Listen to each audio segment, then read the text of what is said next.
was forever, ever, or never mind. Oh,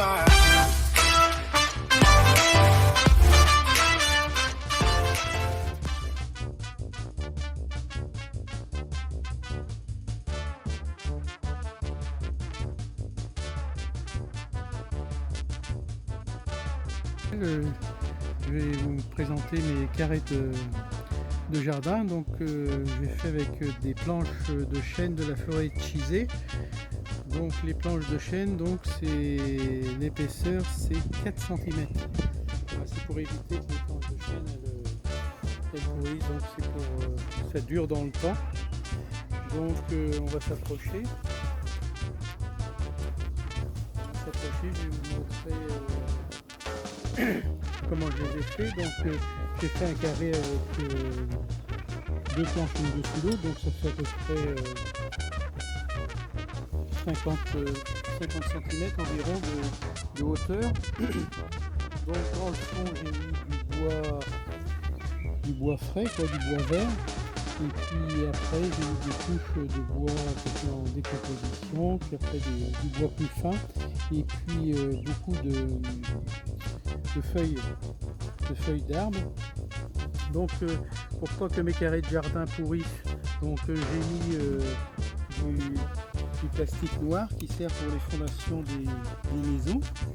Et donc je les clouais avec des cavaliers. Donc ça fait toute la hauteur du carré de jardin. Et donc voilà, donc ça permet que les planches de chêne ne pourrissent pas trop rapidement. Normalement ça devrait durer une vingtaine d'années. Donc dessus j'ai mis du sapin, donc c'est du Douglas. Du Douglas aussi, normalement lui ça dure aussi assez longtemps. Pour faire tenir mes planches, à l'intérieur j'ai mis des équerres de métal. Et voici, donc c'est des bonnes équerres de métal, hein. Voilà, c'est assez épais.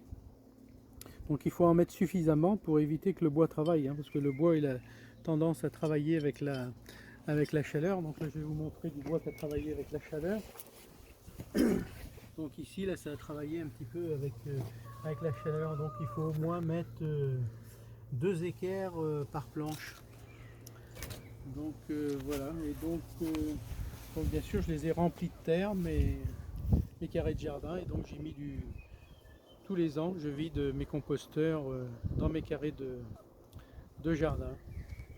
Et donc les planches, pour les faire tenir les unes au-dessus des autres, voilà, j'ai mis des petits supports en métal, des petites plaques de métal comme on peut voir un petit peu plus loin là-bas.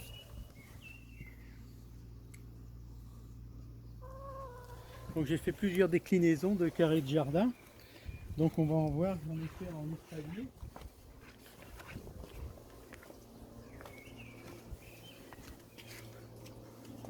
Voilà, donc par exemple ici des carrés de jardin en espalier, donc il y en a qui sont plus hauts, donc c'est pour faire un effet.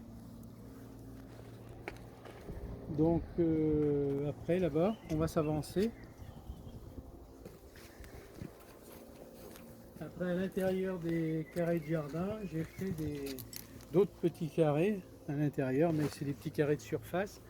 Donc pour mettre des menthes, hein, j'ai mis de la menthe glaciale, de la menthe fraise et de la menthe orange. Voilà. Et donc là j'ai mes petits plants de tomates qui sont en train de pousser, ainsi que des chrysophiles. Voilà. Donc les chrysophiles, si vous en faites, il faut les planter à mi-hauteur. Et ça sort de la terre, donc la tige. Donc les chrysophiles, c'est un légume comme les courgettes. Donc voilà, donc là il y a un petit carré de jardin qui est dédié aux herbes aromatiques. Donc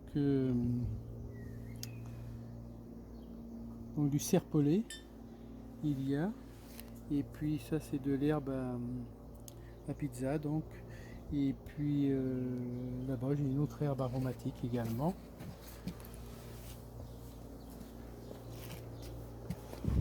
Donc voilà, donc je vais vous montrer aussi d'autres carrés de jardin encore que j'ai fait.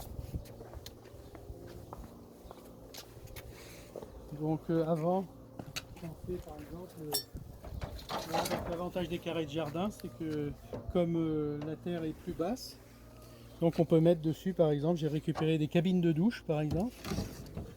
Donc on peut les couvrir avec des cabines de douche, hein, comme ça pour l'hiver, pour faire des semis.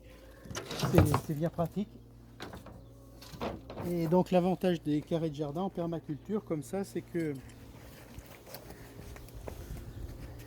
les troncs d'arbres qui sont au fond boivent l'humidité et ça maintient une humidité naturelle pour la sécheresse de l'été.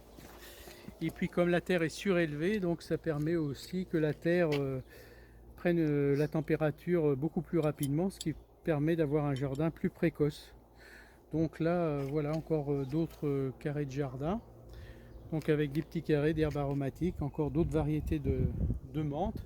Et puis un carré de jardin là où j'ai mis des asperges, donc c'est leur première année.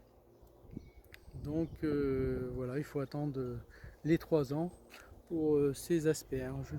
Donc au fond là j'ai mes composteurs.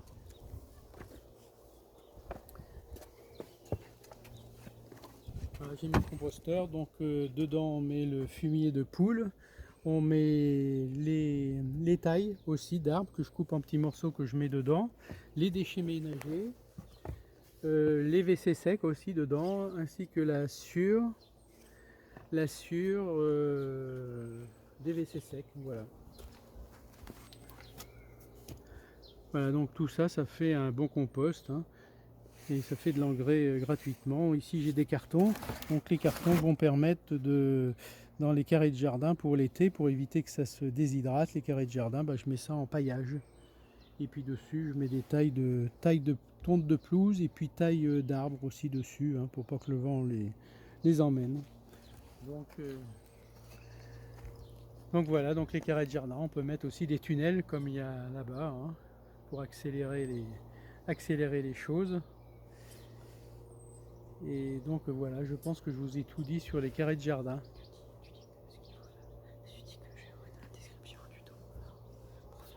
Donc dans la description, je vous mettrai un tuto pour faire un carré de jardin, un diaporama. Voilà, je vous remercie de votre écoute et puis n'hésitez pas à vous abonner. Donc je continuerai la prochaine fois avec l'optimisation de panneaux solaires caloporteurs pour faire un poulailler. Voilà. Et puis je vous montrerai mes WC secs également. Voilà, à bientôt, abonnez-vous et si ça vous plaît, ben, likez.